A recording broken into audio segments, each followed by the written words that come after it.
Okay, Mike. So today is February 2nd, I think, 2024. Better be the first. Is it the first? I think it's the second. I can never tell what day it is. Yeah, it is the second. And the clock on the wall says it's about 8 minutes past 10 in the morning. And I always like to start with gratitude. Like I'm just super grateful that you're here. I'm willing to pay any attention whatsoever Well, it's my to me. pleasure to be here. All right.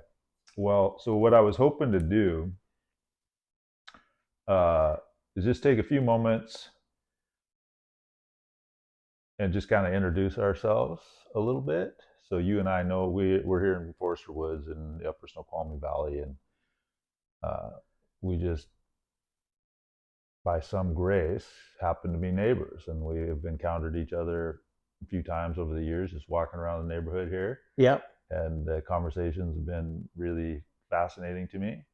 And I think I asked you about a year ago if you'd be willing to sit down and do this, and finally we're getting around to it. Yeah, I think it was about a year ago. Yeah. So I'll just kind of keep an eye on the clock there, and if you're willing, I'd ask you to just kind of give a little bit of bio, a little bit of biography, maybe 5 minutes or less, and then we'll get into some. I'd love to pick up some of the threads of the conversations that I've had with you over the years around um, the work that you've done in your life. Okay, well, my life story is reasonably simple. I was born in North Carolina in 1953. Um, my sister was born in North Carolina, and then my parents moved to California. So we moved to California in about, I don't know, 50, 56 or something like that. I forget. I wasn't paying attention back then.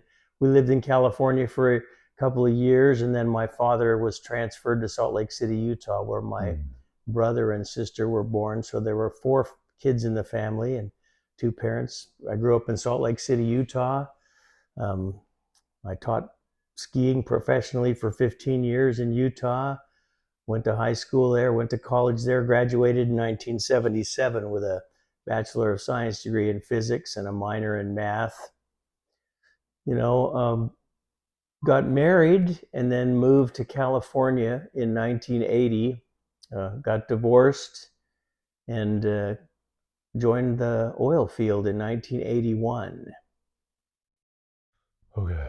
Okay, that's great. That's a great sketch. So you're about I was born in 71, I'm 70. I'll be 71 this year. so you've got a head start on me. You look great for 71. Well, thank you. That's nice to hear. Anyway, the oil field was 40 years of solid labor. Uh, I enjoyed it, not every bit of it, but most of it. Um, I found out that you can grow in the oil field, but the companies I worked for were all oil service companies, which is different. Like you can work for Exxon, or you can work for Baker Hughes. You can Hmm. work for Chevron, Texaco, or Schlumberger. I worked for Eastman Whipstock, which became Baker Hughes in tech. I spent many years in the field I was a subsurface surveyor. I was hired in 1981 as a subsurface surveyor, which means we take instruments. Back then, it was mechanical instruments, mechanical compasses on ruby stylus pivots, and film-based cameras, where we used 16 millimeter movie film that had been split in half. You Oh, want you interesting. wind the film onto a camera. The camera is attached to a timer and a battery pack. You drop this assembly into the drill string, and as the drill string's tripped out of the well on the last trip of the day, every time it stops, you take a picture. So you synchronize your watch to the camera that's downhole to the depth that you're at. You develop the film, read the pictures, write down all the readings, and then you calculate the results. That was 1981. That was the cutting edge of technology in 81 in the oil field. Now we're a long way from drill bits and downhole motors and the rest of the drilling apparatus were part of the jewelry that helps them tell where they've been. Back then it was where they've been, it wasn't where they're going. You could take single shots to help guide the drilling, but most of the work was done after the fact. Years later, the oil field developed electronic instruments that had to be connected to an electrical cable. And with those instruments, you could actually steer the well. So when did that start happening? That was probably about 83. Okay. So 83. So I'm just trying to set the frame of reference here. So you were noticing that happening in the oil fields. And when you say the oil field, does that mean a particular oil field, or is that like all oil fields? Well, Eastman Whipstock at the time was the largest directional drilling company in the world. We had offices in 47 places, several of them out of the country. But when I talk about the oil field, I'm talking globally. Okay. Right? Most of my work was in North America, but we worked all over the world. Okay. So yeah, there were a few little bits of vocabulary that you just in a little bit that you've rattled off already. The imagery, probably because of the conversations we've had before, so I can visualize a lot of what you're talking about, I think. But I think you said something like stringing. So first of all, just to help set the frame for viewers, the depth. So give some sense of range of depth that we're talking here. Okay, well, drilling an oil well is it depends on your mood and your perspective. It's either an incredibly straightforward and simple process, or it's incredibly complicated. But what it really involves is using steel drill pipe as the conveyance. It's like the string, if you will, and you put a bit at the end of the drill pipe, and you'll put some heavier collars on top of the bit, and then there's drill pipe, and then there's a rig, and you attach the drill pipe to the rig in a fixed way, but you can break it, right? You clamp it. You clamp the drill pipe in the rig, and you rotate the floor. You rotate the rotary table of the rig, and so when that turns the drill bit cuts and breaks the rock. Okay. It really crushes the rock, to be precise. And so every time you pick up a new jointed drill pipe, which is 30 feet long, you can drill another 30 feet deep. Okay. And in 1981, almost all the wells in this country and most of the wells in the world were being drilled vertically. They drilled straight down into the ground. They would penetrate a formation that was somewhere between 5 and 150 feet thick, and which contained oil mostly.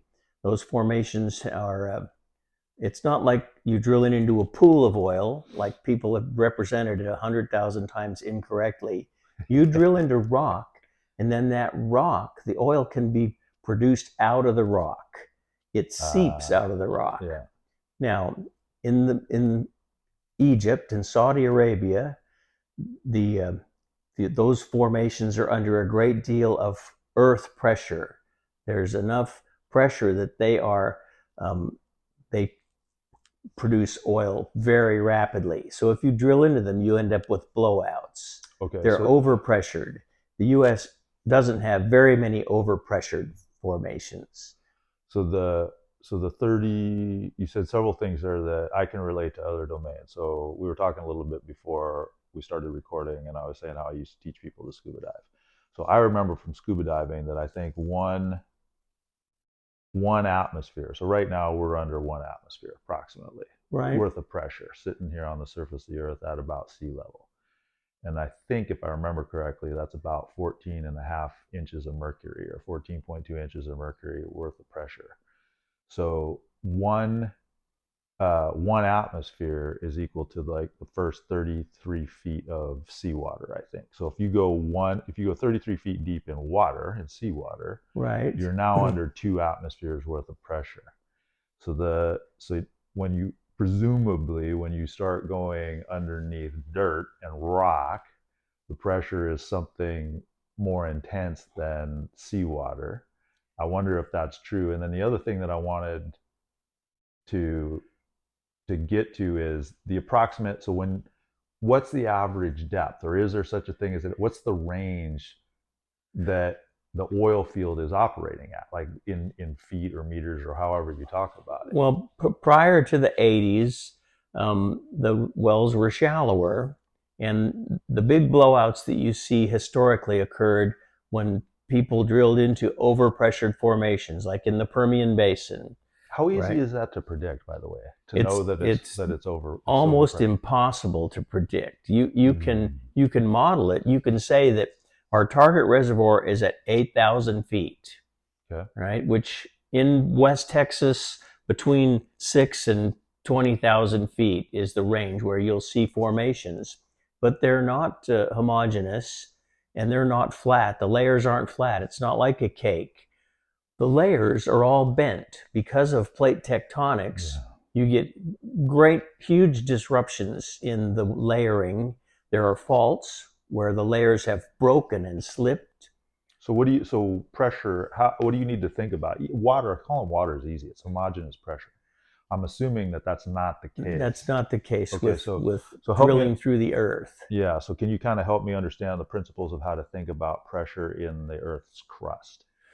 Well, I'm not sure I'm skilled in that art. Okay. From a physics perspective, I'd have to think about it and try and figure out if I can do the formulas for you. But what I will share with you is that when you're drilling an oil well, not only do you have a drill bit that crushes the rock, Yeah. but you pump fluid through the drill string, which takes the broken rock out from in front of the bit and it moves up the annulus. So you Uh, have a hole in the ground and your drilling tubulars fill up most of the hole. The fluids pump through the tubulars and out the end of the drill bit, and the rock, the chips, come up yeah. in the annulus. They go across a screen called a shaker, shale shaker, which separates the fluid from the rock. The rock gets shoved off to the Uh, side, and the fluid goes back into a tank after it goes through a centrifuge to spin out most of the particulates, and then it goes pumped back down the hole. And so with the wells, most of the wells then were 10, 12,000 feet deep, and they were vertical wells. okay. So what you have to be prepared for pressure-wise is your drilling fluid and the force that it creates in pounds per square inch has to balance Yeah. whatever the overpressured expected reservoir pressures are. So if you've got a reservoir that you think is overpressured at 2,000 pounds per square inch, you have to have a drilling fluid that's weighted, it's heavy enough that, so Yeah. you take Are water. you just using gravity, or is there um, some super pressurization system for what I'm for the you, fluid? So the weight, the natural weight of the drill fluid in the Earth's yes, gravitational field will be substantial. yeah, the specific weight of the fluid is an exercise in chemistry, right? Back Okay. then, the drilling fluids were more water based. Then oil became very popular in the middle 80s and 90s. It became less popular for a couple reasons. First of all, oil based drilling fluids are hideously expensive. Mm, And so that means you have to reuse them, and they're hard to reuse. It's hard to get all the fines out. A fine is a particulate matter that's so small that it doesn't get caught by the screen. It's in suspension. It doesn't get caught by a centrifuge unless I mean, we'll only spend so much money in the oil field to drill an oil well. yeah. And that's one of the dominant characteristics of the business. There are two dominant characteristics. One is they all do it to make money, Yeah. not to spend money. Yeah. And and you never know where you're going unless you have a guy like me that will take a survey, because there are no eyes in the drill bit, and Okay. and the wells don't keep going straight down. So that's another thing that you mentioned a little while ago that I wanted to pick up on. So you were talking about the state of the art being a roll of, I think you said 16 millimeter film Yeah, cut in half, split. Yeah. Mm-hmm. and then uh, and you said you it was like where it had been. The pictures were where pictures at the time, the telemetry, is that how you think about it? Well, Were where the head had been yeah. after the fact, but you alluded to maybe the possibility that present day you're actually looking at where the bit is going. Well, let me clarify. Okay. When you're drilling a well, if you're drilling a vertical well, the government, the Texas Railroad Commission, sets rules. And they set rules for the whole country. Hmm. And they say that if you're drilling a vertical well, you have to have a directional survey every 500 feet. In between there, they don't care what you do, Okay. which leaves the thing wide open for where is your well and what formation am I in and will I get any production or not. But the point is, you would drill 500 feet and then I would run a single survey, a single disc survey in, and I'd take a reading and I'd say, okay, we know we're at 6,000 feet now because I've surveyed before. I've moved ahead. I jumped ahead. Okay. I don't want to spend the rest of your life talking about it. So we're at 6,000 feet. And so they stop drilling. And so I run a tool inside a pressure housing to protect it. I run it through the drill string and let it land on the bit or the motor. Yeah. And then I know that my watch is going to tell me, oh, it's going to take a picture in 1 minute. Mm-hmm. So I wait until I know that it's taken a picture, and I give it a little extra time to make sure the clocks are synchronized or that I accommodate that. And then I pull it out. I turn on the winch and I pull my tool out. And as I pull my tool out, I spray it off and clean it off and take care of developing the film and reading the disc. They go back to drilling. They drill another 500 feet, and then I'll take another survey. While they're drilling, I'll tell them, okay, we got 3.5 degrees in the well, and it's going south 25 west. And they'll say, okay, good enough. And then I'll calculate the rectangular coordinates for the position of the well from the surface. Because as you take these surveys of angles, right, yep. the well departs yep. from, but remember, the rig is 6,000 feet away. It's more than a mile away from me upstairs. And it's not intuitive, but the steel that's used in drill pipes, doesn't matter how big it is, it all bends. And it doesn't bend permanently. It's called elastic deformation. And when it bends, you can end up hundreds or thousands of feet from the surface location. Sure. So you get into the production zone, but you're a quarter mile away. Where, classic movie, There Will Be Blood, right? With Daniel Day-Lewis. He wants to drink that guy's milkshake. He's going to drill over there and steal the oil. That was kind of the state of the art back then. And then, so you finish the well at 8,000 feet, done deal. But before you come out for the last trip, you're circulating bottoms up to clean it out, to get all the fluid and rocks out. What I'll do is I will drop a multi-shot camera. That's the one with a strip of film. And we'll take pictures all the way out. It takes a picture every minute. And with most rigs back then, to pull up 93 feet, which is 3 joints, which is a stand of drill pipe, we rack back stands, right? And so it takes about a minute. So you get a pretty good correlation going between the camera and the time and the depth. And then I'll calculate all those surveys and tell them where the well is. But the well's done. There's no fixing it. Now, if I'd taken that survey at 6,000 and it had told me 12 degrees instead of 3, that guy would have said, oh man, we're in trouble. Because they're trying to keep the well vertical. And so then they would try and bring the well back. They would try and drill it back to vertical again. So that was the then. That was the 70s, really. By the 80s, we were starting to drill wells that went down vertically and then slanted.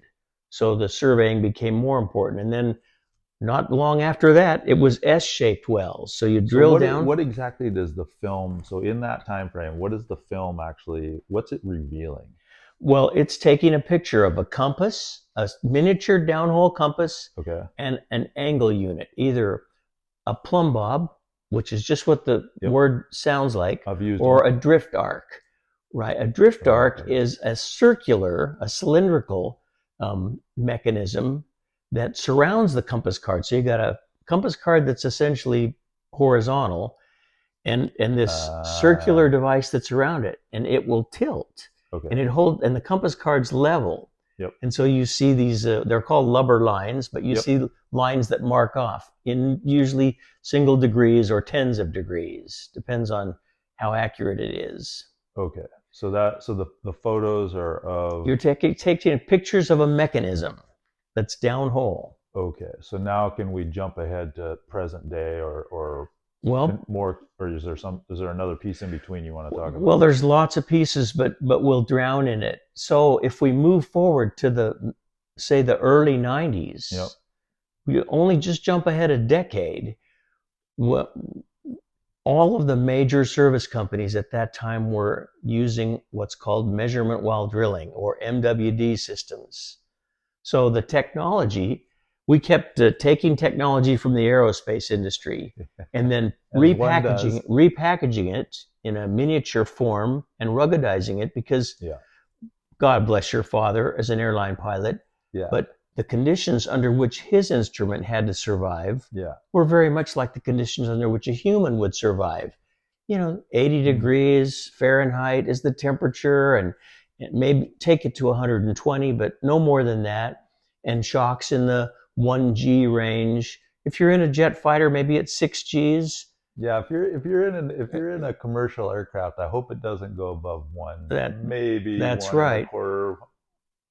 These accelerometers that were made by Honeywell were rated at 1,000 Gs, but that's a single-sided impulse, 1/2 millisecond in duration, half millisecond, half cycle, 1,000 Gs. Holy cow! And we put them down hole, put them on top of a drill bit that's turning 300 RPM, right, and a motor that's spinning at 100 RPM, and we're going to put 200,000 pounds of steel on top of it so that the bit breaks the rock. And every time it bounces, it's 1,000 G shock. So we repackage this stuff, put it with a telemetry device. So we take readings electronically now. Instead of mechanical pictures with film, we take electronic readings and we hand those off to a valve. And this valve is positioned in the drill string so that it can impede the flow of the drilling fluid. So if you're flowing 1,000 gallons a minute, then the pressure in the drill string is probably 500 PSI. Okay, in a 4-inch hole. You close that valve momentarily, and it creates a pressure pulse. That pressure pulse is sensed at the surface very quickly. Right, we put a pressure transducer on the standpipe, on the mud pump standpipe, so you can sense those pressure variations. And so we encode, we take readings, let's say 80 bits worth of readings, and then we transmit those, right? Ones and zeros. If the valve's open, pressure's normal, 500 PSI. If it closes, we get 680 or 700 PSI. So we see a 200 PSI change. That's a 1, right? And if you put a string of those together, it's like taking your blood pressure. You put a string of those together, and then you decode them, and you end up knowing, oh, wait, there's 12 degrees in the well, and we're headed due north. The tool face is 180 degrees, right? Which means that we're going to be dropping angle. Right. The tool face is the orientation of the bit and the motor and where they're pointed. Because now the wells are all S-shaped. We'll drill down vertically 300 feet or 3,000 feet. Then we'll build angle to 40 or 50 or 60 degrees, and we'll sail out. We'll drill a tangent out across the strata, and then we'll drop angle into the formation of interest. S-shaped wells became the big deal with measurement while drilling. And measurement while drilling changed the industry, because now, instead of, before, every time you would stop to take a reading, you would have to stop the drilling. I would run my tool in. So the mechanical tools weren't as tough as the electronic tools. I know that's counterintuitive, but these are Not really. tiny. I These can are relate to little. that. This is like, taking an antique watch Yeah. versus your iPad. If you drop the watch from 3 feet, it's worse than just replacing the screen on your phone. Yeah. Yeah. So Anyway, okay. so it saved a bunch of time. So, for example, let's use that 6,000 feet. I'm going to run at 200 feet a minute. So it takes 5 minutes to go 1,000 feet. So 6,000 feet means it's 30 minutes running in, a minute or two to take the picture, 30 minutes running out. So the rig just spent an hour to get one survey back in the day. Okay. With a measurement while drilling tool, all they have to do is stop drilling long enough to take readings, which is about, it used to be 45 seconds, then it was down to 15 seconds. So they stop drilling for 15 seconds. We'll hold them still for a minute just to be sure. Yeah. And then they go back to drilling, and we pulse the data up the hole, and I instantaneously have a result. So the We're on array, track. the array, you're not having to drop the array in and bring it back out. You Correct. leave the array in the well. That survey, that measurement while drilling instrument is in the well the whole time, Okay. unless it breaks. Sure. And when it breaks, all hell breaks loose, because now it's time to quit drilling, Fix it. circulate bottoms up, trip the whole drill string. Now we're not tripping the instrument out, we're tripping everything out. So you're at 6,000 feet. That means you got to trip out 50 stands of drill pipe and 10 stands of heavyweight drill pipe or drill collars. And then you get to the measurement while drilling tool. You don't leave the pipe in place. No. Oh, okay. And you lay, and you have to. Why don't you? Because the fluid's coming out. You rack all the pipe back. You rack the collars back. You lay their measurement while drilling down, right? So when a measurement while drilling tool fails, it's just like taking a survey before, only much worse. The trip out is going to be about 5 hours at 6,000 feet. The lay down and pick up will be an hour, and the trip back in will be 5. So now you just lost 12 hours. Do you have any sense of what the dollar cost there is? Yeah, it depends on whose rig and how proud they are of it. But rig cost nowadays, probably $100,000 a day on land. So if you lose 12 hours, $100,000 a day on land. Yeah. Yeah. And at sea, it's going to be probably more. Yeah, it's probably closer to 500,000 a day. Okay. And if you go to a big semi-submersible, it might be $1 million a day. Yeah. That's how BP got in trouble in 2010 with the Macondo blowout. That well,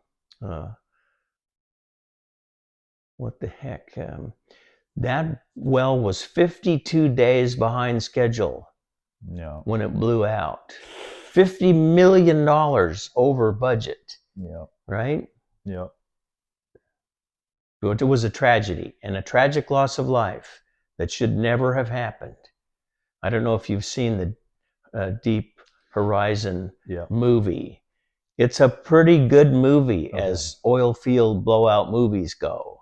Okay. In terms of is it fair? It's a fair representation of it is fair. Okay. It is fair. That was okay. Anyhow, long story short, measurement while drilling, when it fails, costs a lot of rig time. The average in the United States is probably drilling time out of a 24-hour day, you probably drill 15 or 18 hours a day. That's it. It doesn't get any more efficient than that because there are just things that get in your way. You have to circulate the fluid clean. You have to make sure the fluid doesn't get all boggled up with stuff. And there are short trips, and there's lunch, and there are tower changes, right? And every time you pick up a stand, it's a few minutes. Well, those few minutes add up. So if you're making 18 hours a day, you're doing great. And if you're deep and you lay down your MWD and you waste 18 hours doing it, you just lost a whole drilling day. Yeah. So broken MWD tools are a nightmare. It's about 10:37 right now. You said you had about an hour to work with. So what I think I would like to attempt to do now is take some of the things that you shared and try to put them in a much broader context. And then I want to kind of come back to the theme that we were talking about a little bit before about the balance between teaching and guiding. So Okay. I'll talk a little bit about that. Will you do me a favor, maybe? Yeah, yeah, sure. If I start to run my mouth too much, stop me, rein me in, Yeah, no worries. because I tend to really get going, and I don't. This is just such precious time. I don't want to waste it. So when I listen to what you're describing, there's a whole host of metaphors and analogs that just naturally spring into my mind. And what I'm seeking to do is become uh, to more powerfully embody. It's like the perfect teacher and the perfect student and the perfect guide and whatever the corresponding character of the one being guided. I don't really have a word for that right now. But there's this continual balance going on, it feels like, with every single human body that I interact with. Okay. I'm either I'm probably all four of those characters simultaneously to some extent in some domains. And it's such a joy to be in a good faith, you know, earnest learning circumstance. And the opportunities for learning for anybody on a global scale right now, I think, are phenomenal. I think people are just starting to wake up and realize what's actually possible with the type of tools that we have to work with right now. So the one big analog, I'm way more embodied than I think the average person. As in, I really like to play hard in the world, in my body. I got, there's a motorcycle sitting on the floor over there, Right. and that's, in the early 1980s, I was just starting to ride motorcycles, and I was bashing around in the world on motorcycles, and I was doing all kinds of stuff outdoors, and then I trained to be able to instruct others. So the role of the teacher is to direct attention. It's like, we're not doing what you think we need to do. We're doing what I know we need to do. Yeah. So that you don't, yeah, so that you have the optimal experience when I'm done teaching you whatever I got to teach you. The guiding circumstance is a little bit different, where it's like, okay, you already have some basic skill set. Maybe it's an advanced skill set. I am propositioning you and saying, I think I might know a little more and be able to show you some things. It's not a so directive. It's more of an invitation. It's like, you might want to try this. See how I'm laying this bike over in this turn, for example. Just watch Right. what I'm doing, and if it appeals to you, give it a try. If you want to talk about it, I'm happy to talk about it. That's more of a guiding Yeah. circumstance. And if I misapprehend the true nature of the relationship with the other body involved, so say I come in too heavy-handed and I'm trying to direct attention when you don't want your attention directed. I don't know what your character is like, but I don't like being told what to do often. I don't think anybody likes being told what to do, even if they've signed up to learn. They would rather be part of the learning experience than be told that they must learn or here's how to learn. Well, If you can, an earnest student loves to be told what to do. Like if I'm genuinely, honestly, earnestly wanting to learn a skill that I observe you embodying, acting out, then it might not feel comfortable. So when you say nobody likes it, you might be right. It's like there's probably a sense of irritation when you're saying, just put your hand here, do this. yeah. But there's a capacity and a conscious voluntary subordination of that sense of irritation to say, just calm down, Cam, and just do what he says. That's a Yeah. I wanted to open the door to that possibility that students perhaps actually want to be told what to do. Well, the flip side of that is good teachers, in my experience, don't just say, here's the book, go read chapter 1. Yeah. They take you into the subject matter, and they're responsive to questions about methods or practices or the effort that you have to put in. They will open the door. Sometimes they'll pull you in, right? Sometimes you're right. Sometimes you need to be told, okay, but this is the next step, Mike. Here's what you're not seeing, right? And if they don't do that, if they just say, well, it's intuitively obvious to the casual observer, I'm dropping that class. I'm done. I don't put up with instructors that expect me to know by osmosis calculus 3. That ain't happening. By osmosis, yeah, okay. So there are certain learnings that can only happen through an intuitive sense, though, and I play a lot in those domains. It feels like where it's not a reasonable. I can't explain it. It's a feeling. Okay. There's a feeling. Well, and of course, teaching somebody to ride a motorcycle, it must be a little bit like that, because everybody's actions and reactions on a motorcycle are different. It's highly personal. Yeah. So I'll go even further than that, and so I I teach yoga. Okay. So motorcycle is pretty high velocity, tends to be pretty high velocity, high risk Yeah, like circumstance. it's easy to die on them. I don't care whether it's a dirt bike or a street bike or a wet bike. Yeah, same deal, easy to die. that's right. You're probably not going to die. Skiing's different, right? It's pretty hard to die skiing. Not that you can't do it, but you gotta really push. I don't think it's hard to die skiing. There's cliffs, there's tree wells, there's plenty of ways to die on skis. Yeah, yes. But if I go to a highly contrived yoga studio, you're in an indoor environment, it's temperature controlled. It's pretty non-threatening. Yeah. No. So what that affords is a deep embodied.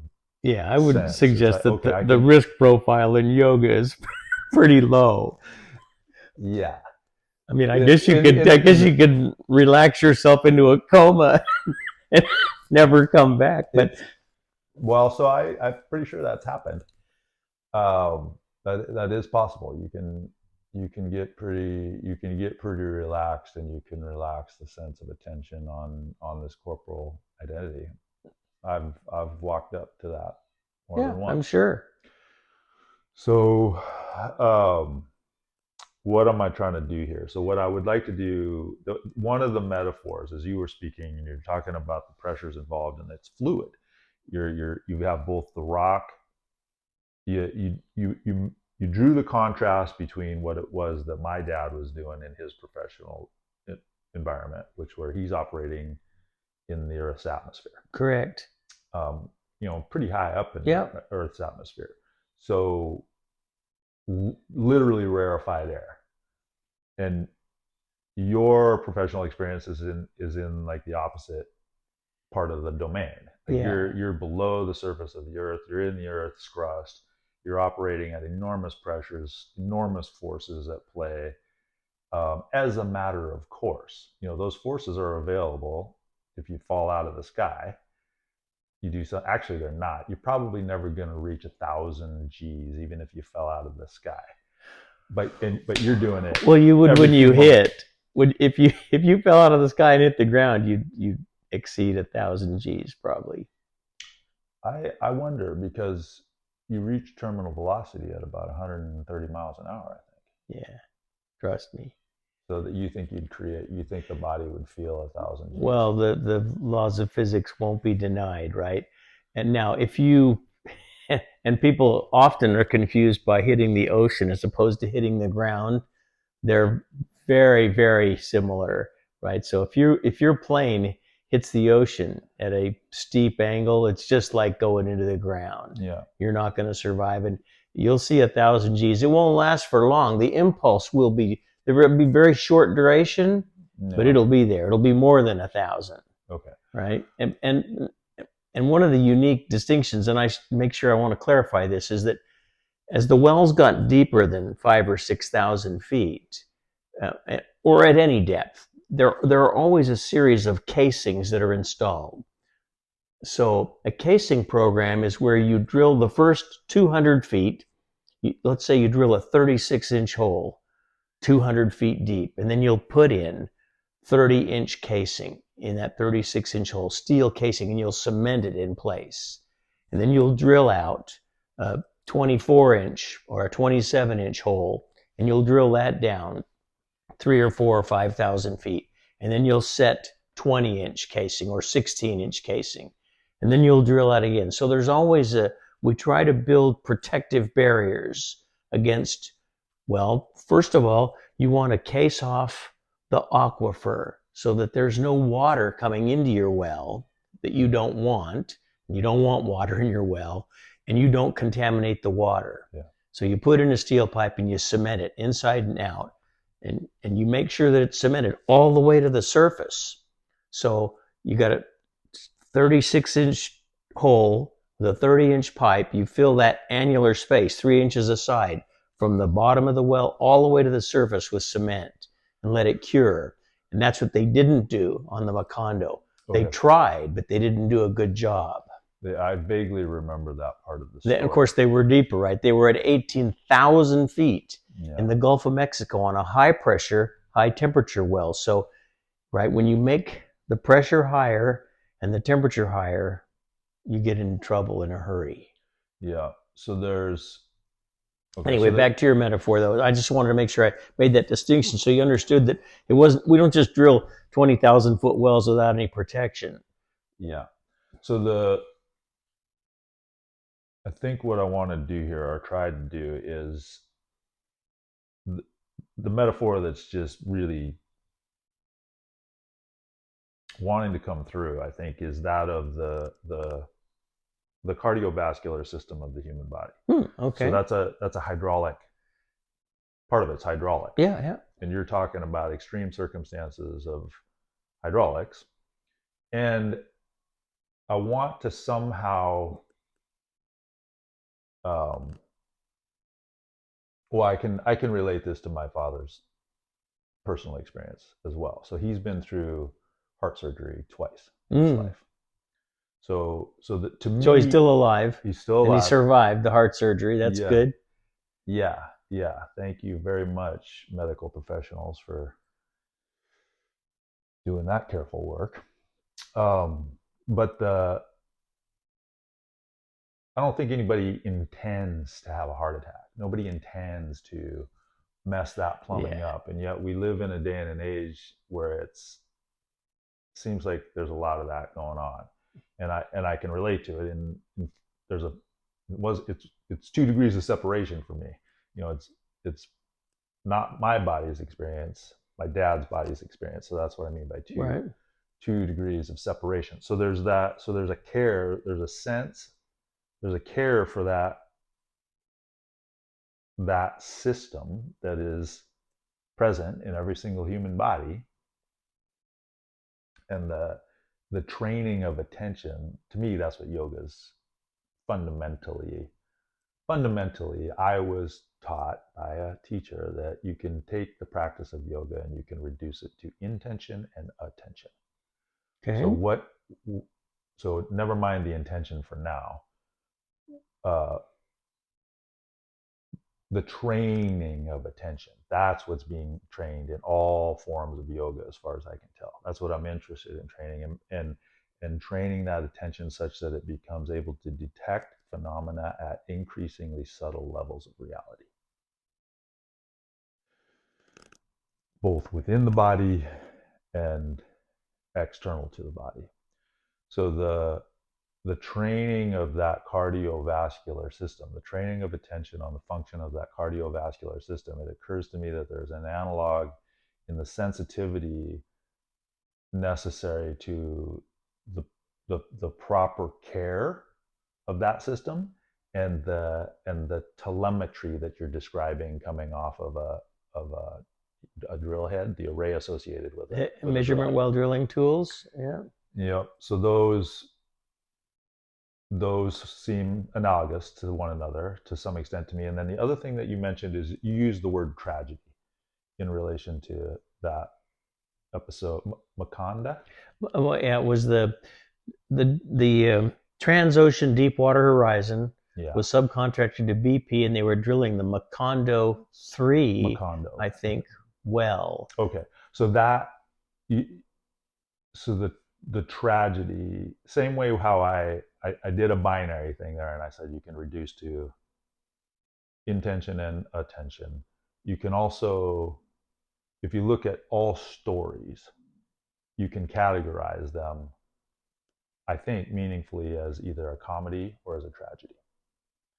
And every human being plays out a story, you could say. And and together they play out collective stories.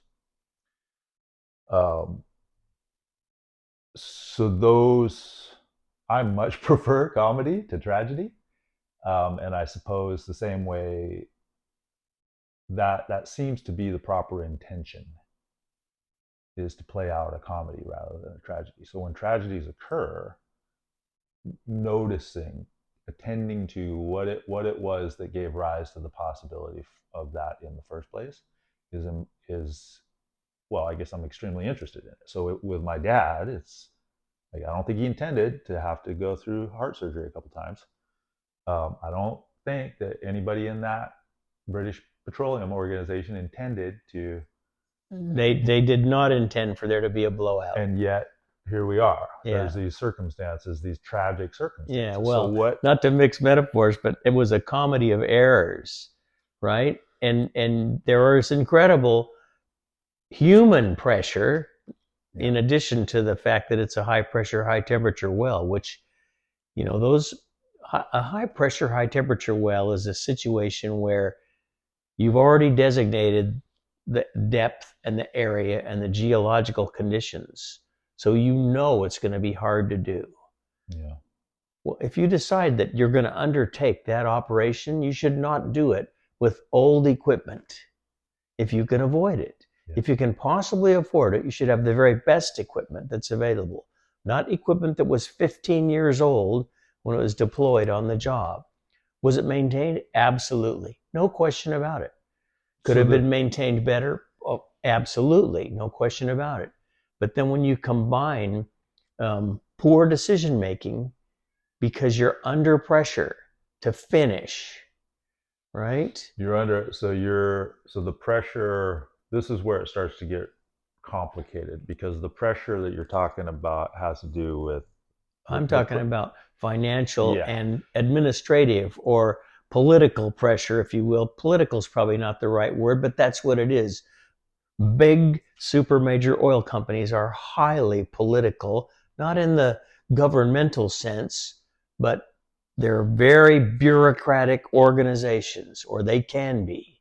Yeah. And there are inter-office politics that are interesting and sometimes comedic to observe, but become tragic all the time.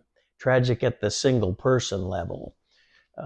But the fact is they were behind 52 days, right? And they decided they weren't going to run a cement bond log. They sent Schlumberger home. That bond log would have cost him $100,000. It's a big deal. But if your rigs are costing you $1 million a day, what's an extra $100,000? It's nothing. But it's an extra day. That bond log would have taken at least 12 hours. They sent him home, right? They made bad decisions about the cement that they used. They made bad decisions about how to centralize the casing, right? You can imagine this. The casing, the steel pipe that you want to cement into the hole, if it's laying against one side of the hole, that means there's no cement behind it. All the cement's on one side, but not on the other. And it's circular, so it's not on-off. There's a gradient all the way around the pipe. If you don't centralize it well, there's no cement. That's bad. If the cement hasn't been proven in that temperature and that curing time frame, that's bad, right? You start making these bad decisions, You don't do a cement bond log that would have told them they didn't have cement over this long interval. Then they could have shut the well in. They could have shut it in and decided what to do, how to remediate. But they Shut it didn't in do means that. basically put a big plug in it. What you do is you put fluid in there, you shut it in mechanically, and you pump in fluid that's so heavy that you control the pressure across the entire. The point is that it's not just PSI in a 1-inch band. It's PSI over 5,000 feet. Yeah. And so the third thing that they did, the third strike, was they started, when they sent Schlumberger home, and they started to displace the drilling mud with seawater. Yeah. The drilling mud was 16.8 pounds per gallon. Yeah. Not 8 pounds. Seawater is 8.15 pounds per gallon. So all of the hydraulic, the protection, the safety of the hydraulic difference in pressure based on the weight of the fluid was erased. Yep. By the time they displaced the drilling mud with seawater, that thing was coming to meet them. Yeah. So you said something earlier about some Texas commission. The Texas Railroad Commission. Did they have any part to play in that Macondo episode? Not really. They have rules, and I'm sure BP was following the rules. Okay. They were surveying so those as rules, required. So that same Texas Commission, is that industry standard on a global scale, or is that just how does that work? It's United States, right, and the outer Gulf Coast. But there are similar organizations in Canada and Mexico and in South America, right? Brazil, Colombia, Venezuela, the Far East, or what they now call Asia Pacific area, Indonesia, big deal for drilling for a long time. So the standards, Australia. So the standard setters. You might not know this. What I'm getting to is the principle of governance. Mm-hmm. So the standard. So you also mentioned bureaucracy. So what bureaucrats do exceptionally well is enforce standards. That's why bureaucrats come about. Bureaucracies occur. That's how I understand them. Yeah, I would suggest that would be considered a favorable bureaucracy. I think bureaucracy becomes an entity into and of itself, and then there's the part that adds value or protects us, and then there's the part that just makes noise and costs us or hurts us. So I would refer to that, and tell me what you think of this.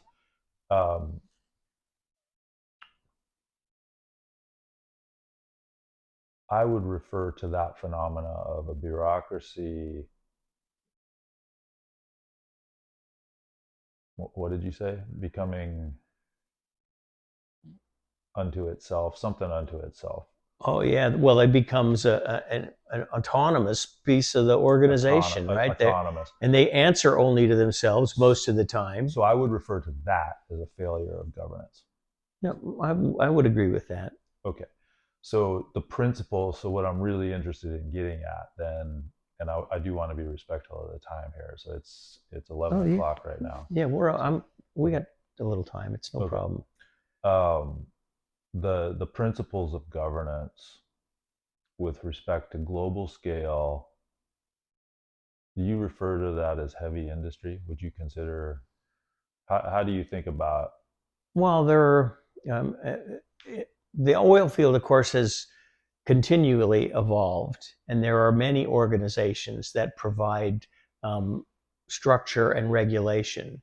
The Texas Railroad Commission I refer to, and they still exist, and they still perform their function, which is to provide guidelines for the requirement to survey, to know where a well is. But those guidelines are easily met now with the technology that's available. You merely have to use it. That doesn't mean it's used in every case, and it doesn't mean that it's used well, but it's used. And so the regulations are met.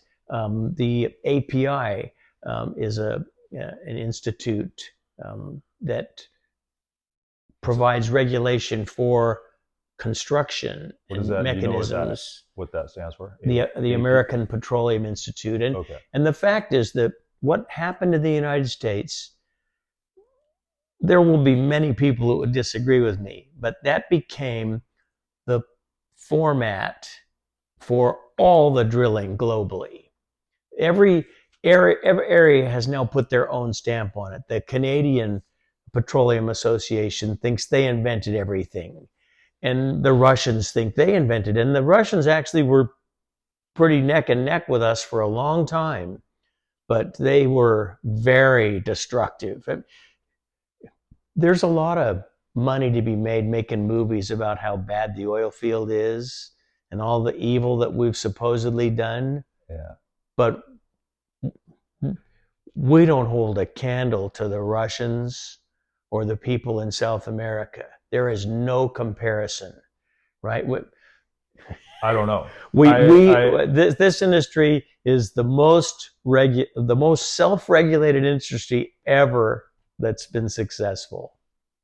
Most industries aren't self-regulated. The airline industry is not self-regulated and never was, right? But it's different. The airline industry was all about saving lives. The oil field was all about, oh my God, we don't want another blowout like happened in the Permian Basin. So what are we going to do? Well, this is the kind of steel you should use for casing, and this is the type of cement you should use. And well, the lives that you're saving are a lot more proximal when you're dealing with an aircraft. Exactly. It's dated. It's every day is death. So the coal industry never self-regulated, and it makes the oil industry look like a bunch of lily white, right? But that's that's industrial progress. That's a difference in technology completely. People want to paint fossil fuels as all evil. Most of those people are so ignorant it defies understanding. Coal is different, and bog peat was different before coal, and wood is different than bog peat. So I want to bring it back to the individual human body, if I can. So back to the practice of yoga. And so I think you said self-regulated with respect to the in many ways, the oil field self-regulated. Okay. So not philanthropically, of course. It was all to save money, but they did. I don't understand that, but I'm gonna set that aside for now. And all I'm trying to do is say that if there was an example of capitalism, the oil industry embodies it. They don't do things because they are nice. They do things because it makes money and it's safe. And if you lose wells, if you have blowouts, safe in the sense that you're not going to lose money. Correct. Yeah. So, but I wanna do something here that is probably not fair to do, but I'm gonna try anyway. Well, that's the story of my life, so whatever. So I wanna try to reduce it to. I want to try to reduce the analysis of lives saved to the production and utilization of energy. Okay. So you and I, like in some sense, we're basically, how do I say this? I think in one way that I think about human bodies is that they're super. I think this is something that I heard. I think I heard Jeff Bezos say something similar. Well, that means it's got to be wrong. That's evil. Okay. I'm sorry. That's okay. Well, you tell me if you think it's really wrong. So each individual human body it represents at least the capacity to be an extremely efficient general problem solver, in the sense that, you know, if you reduce it to the level of physics and you look at the amount of electrical energy consumed by the gray matter between your ears and the rest of the nervous system, I think like we burn something like 2,000 calories a day. Yeah, probably. That's not much energy unless you're lethargic. Yeah. So and in that you have super subtle electrical phenomena going on in the neurophysiological thing here that has the capacity to, I mean, you can insert it to some degree in any circumstance, and it can figure out how to make the circumstance better. I mean, you give it a problem to solve, and it'll figure it out. Might take a long time, but that to me that looks right. That looks like what human beings do. Well, I won't disagree with that. I think human beings are problem-solving engines, if you So will. how are they? Some of them are idling, and some of them run at very high RPM. But it is what it Well, I is. don't. So this is where I want to reduce it to physics, though, and say they're all running on about 2,000 calories a day. But they don't all produce the same amount. That's fine. That has to do with efficiency. That's the efficiency Okay. words. All right. It's like how carefully are you burning the fuel? That's that's efficiency to me. That's what that seems like. It's like how careful are you with the little bit of energy that you got to work with? The humans that produce or appear to produce, well, I'll just say produce, never mind the appearance. Certain human beings appear, some human beings, like you said, produce a lot of solutions. Now the solutions only are solutions in a particular context, but I think you understand where I'm going with this line at all. I'm thinking about it. Okay, so the cost of, oh, so let's just bring it back to the tragic stories. So in the airline industry, there were things like National Transportation Safety Board reports laying around the house. Right. Basically, here's the after action report on a bunch of people dying because an airplane didn't, well, it usually wasn't the aircraft, it was usually the operators, Okay. the system in which the aircraft was operating, because the aircraft they're hyper engineered, gorgeous pieces of machinery. Like, the engineers generally aren't the ones making the mistakes. Yeah, It's I'm the sure that the engineers specified that the bolts would be installed on that sub door on the Boeing Yeah, 737 Max, and how they didn't get installed is anybody's guess. yeah. So the point that I'm trying to make here is that there's a we call it a tragic loss of life. So where my mind goes is, well, what afforded the opportunity for those lives to be present in the first place? And you can reduce that to the availability of energy pretty rapidly. That's how I think about that. It's like Okay. like in my lifetime, I've seen an enormous, if the stories that I hear are true, like the growth in the human population on a global scale has been parabolic during my own lifetime. Yeah, no question about it.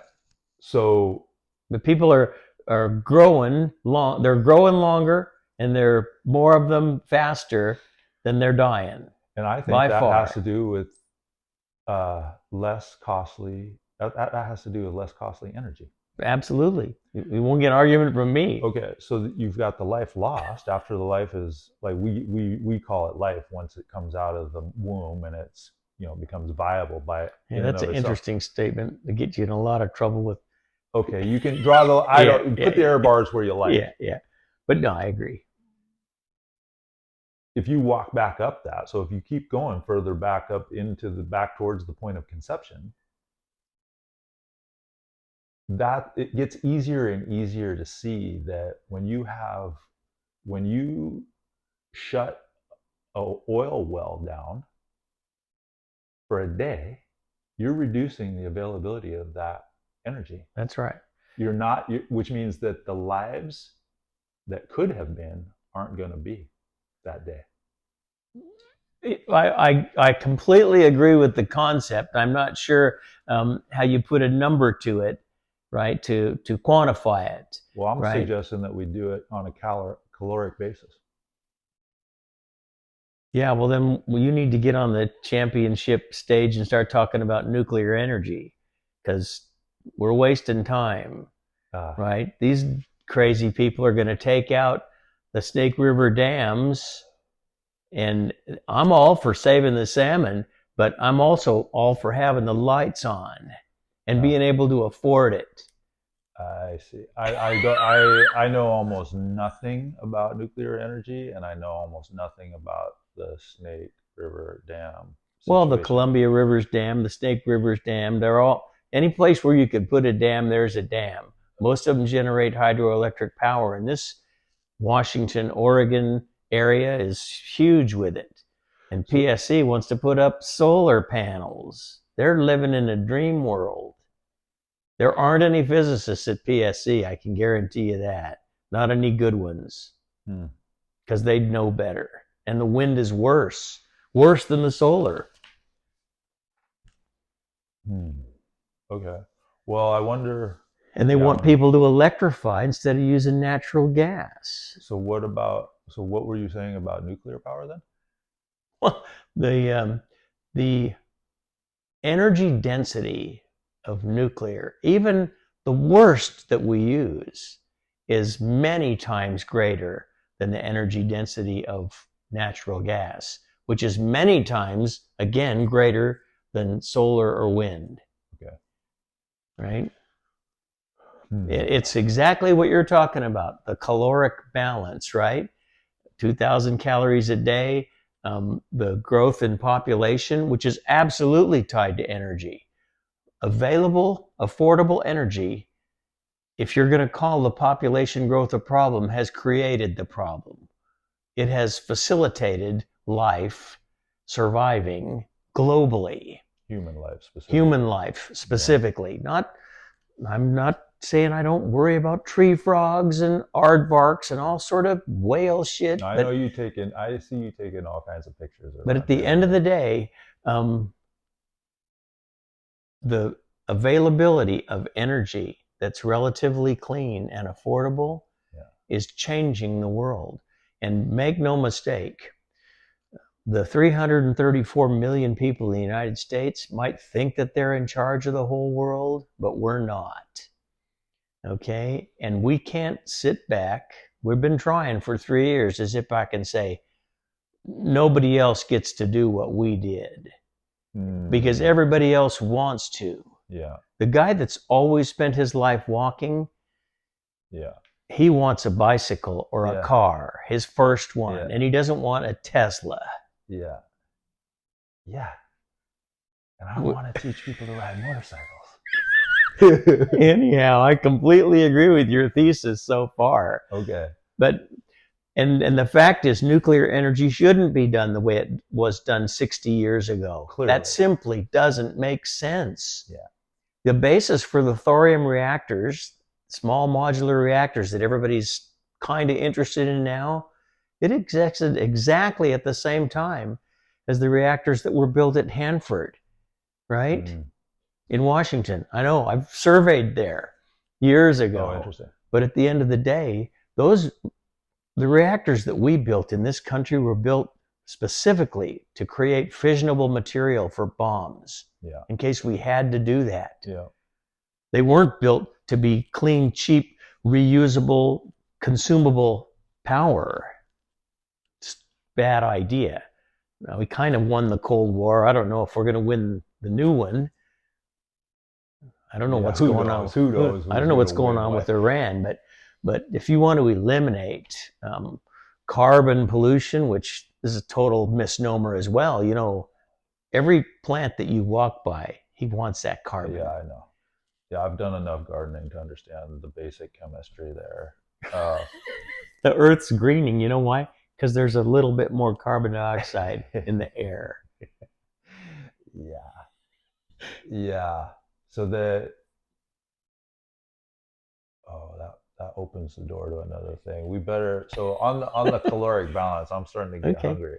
So I think I'm going to be quiet and let you have the last word. And well, just, you know, we guess we need to do chapter 2 because we kind of got through measurement while drilling and the Macondo blowout. But, you know, now the well shapes have changed again, right? I mean, the fact of the matter is ExxonMobil produced a paper ages ago about the end of cheap oil. I think I might have seen that. That was exactly the title of it. And people act like it's heresy, but it was right on the mark. I think maybe my roommate brought my It attention didn't to mean that. the end of oil, it just meant the end of cheap oil. Right. Because oil and natural gas in many ways are bound together, but now we've transitioned. The industry at large doesn't run out and drill lots of oil wells. It used to be all vertical and then all with a little angular S-shaped. Now they're all horizontal wells. It used to be all permeable sand formations to produce oil. Now they're non-permeable shale formations that you have to frack to free the gas. Yeah. But it's almost unlimited. Almost unlimited. Right? The oil field is very efficient, right? And the natural gas boom, that can carry this country, right? Until we replace it with something that's better, Yeah. which is the highly evolved nuclear event and a characterization and disposal of whatever waste remains after you're done in a way that's sensible. That battle's been fought many times. I've surveyed out at the WHIP project in New Mexico.